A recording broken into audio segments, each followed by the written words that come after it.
Assalamualaikum warahmatullahi wabarakatuh. Halo teman-teman, kembali lagi dengan kami mahasiswa-mahasiswi kampus TKP Dawat Nusa, program studi pendidikan guru sekolah dasar semester 6. Pada video pembelajaran kali ini, kami akan membahas tentang model 8. Simak videonya sampai selesai ya. Nah, berikut ini adalah model 8. 8 merupakan sebuah konsep pengembangan produk yang diaplikasikan untuk mengembangkan pembelajaran berbasis kinerja. Nah, jadi filosofi pendidikan dari 8 ini adalah bahwa internasional belajar seharusnya berpusat pada peserta didik, inovatif, autentik, dan inspirasional. Nah, berikut ini adalah model-model pembelajaran 8, yang dimana terdapat 1. Analisis, 2. Desain, 3. Pengembangan, 4. Implementasi, dan 5. Evaluasi. Nah, berikut ini adalah 1. Analisis beserta tujuannya. Nah, di dalam analisis terdapat beberapa fase analisis. Yang pertama, validasi, kesenjangan kinerja, dimaksudkan untuk menghasilkan pernyataan tujuan didasarkan pada kesenjangan kinerja yang didefinisikan. 2. Menentukan tujuan pembelajaran, dimaksud untuk menghasilkan tujuan yang merespon kinerja yang menyebabkan rendahnya pengetahuan dan keterampilan. C.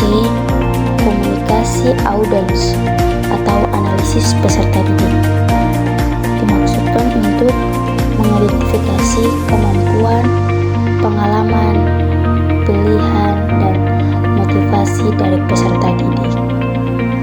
D. Identifikasi sumber daya yang diperlukan. Yang dimaksud di sini adalah untuk mendefinisikan semua jenis sumber daya yang akan diperlukan untuk melengkapi proses aid. E. Menentukan sistem pengantar potensial. Tujuannya untuk menentukan sistem pengantar potensial dan mengestimasi biaya. F. Susun rancangan manajemen proyek. Tujuannya menghasilkan dokumen yang menegaskan ekspektasi dari semua bagian proyek. 2. Desain. Tujuan dari desain ini adalah untuk memverifikasi kinerja yang diharapkan dan metode pengujian yang tepat. Di dalam desain ini terdapat beberapa fase sebagai berikut. A. Buat suatu inventory untuk tugas. Ini dimaksud untuk mengidentifikasi tugas-tugas yang diperlukan untuk mencapai tujuan pembelajaran. B. Buat tujuan kinerja. Nah, di dalam pembuatan tujuan kinerja ini terdapat 3 komponen, yakni kinerja, kondisi, dan kriteria. C. Kembangkan strategi pengujian. Nah, tujuannya untuk menghasilkan butir-butir tes kinerja peserta didik. D. Hitung keuntungan investasi dengan tujuan mengestimasi biaya untuk melengkapi seluruh proses E. 3. Pengembangan. Tujuan dari fase ini adalah untuk membangun dan memvalidasi sumber daya pembelajaran. Di dalam fase ini terdapat beberapa pengembangan sebagai berikut. A. Menyusun materi.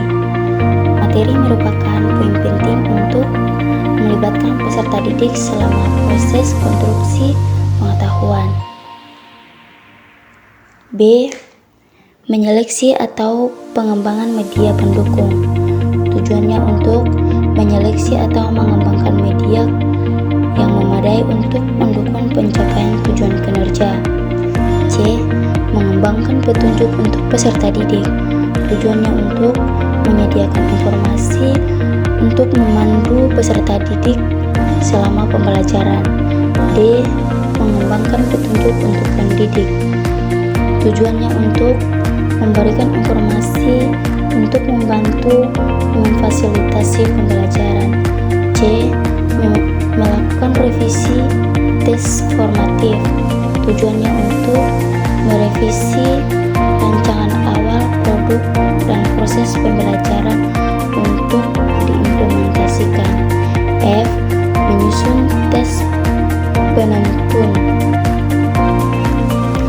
Tujuannya untuk membuat uji coba lapangan sebagai tahap akhir dari tahap evaluasi formatif.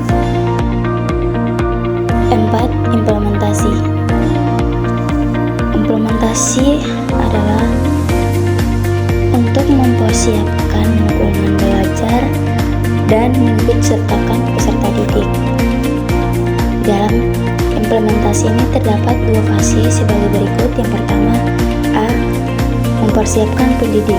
Tujuannya untuk mengidentifikasi dan mempersiapkan pendidik untuk memfasilitasi strategi pembelajaran dan sumber yang telah dikembangkan. B. Mempersiapkan peserta didik. Tujuannya untuk mempersiapkan peserta didik untuk berpartisipasi secara aktif dalam pembelajaran dan berinteraksi secara efektif dengan sumber-sumber belajar yang dikembangkan. 5. Evaluasi. Tujuan dari evaluasi adalah untuk menilai kualitas, proses, dan hasil pembelajaran sebelum dan sesudah implementasi. Nah, di dalam implementasi ini terdapat beberapa bagian sebagai berikut. A. Menentukan kriteria evaluasi. Tujuannya untuk mengidentifikasi persepsi pembelajaran dan kinerja meliputi domain kognitif, afektif, dan psikomotor sebagai 3 level utama evaluasi dari desain pembelajaran. B. Menyeleksi alat evaluasi.